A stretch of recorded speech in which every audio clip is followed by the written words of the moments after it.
One of the challenges, of course, is that we didn't, during the COVID time, we didn't hire all of our part-time and summer students that would normally do things like making sure the park's cleaned up, doing all of the parks and recreation kinds of related activity.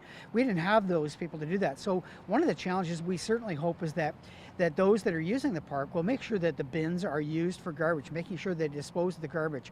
But also, we also want to make sure that they're adhering to the requirements of the public health unit, which is social distancing. In fact, I saw a picture that was forwarded to me.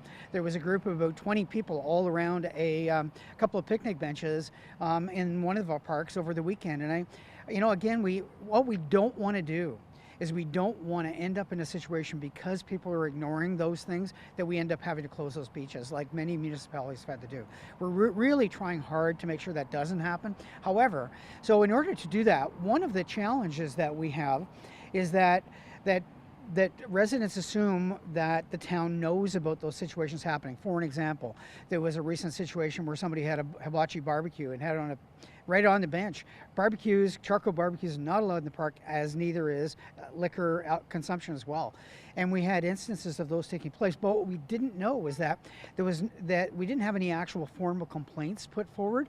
So we want to remind people, if you do see things like that, you got to let the town know so that we can take action.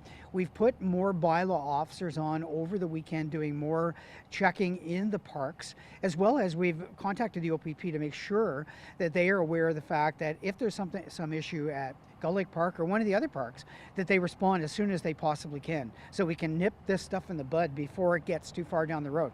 So the options for making sure the town knows is certainly people can phone during the regular hours, 705-687-3412, and they can certainly make the complaint and let people know there. But there's also an online form, and I think that's what has been reiterated through social media, is get the form filled out. And it basically says, here's the issue, here's my name, here's what I saw happen.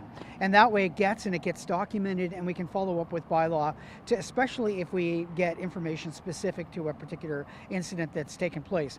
And that's one of the things we're hoping to do, is that people will just not assume we know this, that there's a phone number to call, and that there's a form they can actually fill out online and just send it to us, and we'll follow up on it either through ourselves, through our bylaw department, or through the OPP. And we will definitely follow up. So we just don't want, the whole purpose is not necessarily to tell on your neighbor, but it's to make sure that if there's something that isn't appropriate, that we know about it and we can do something about it.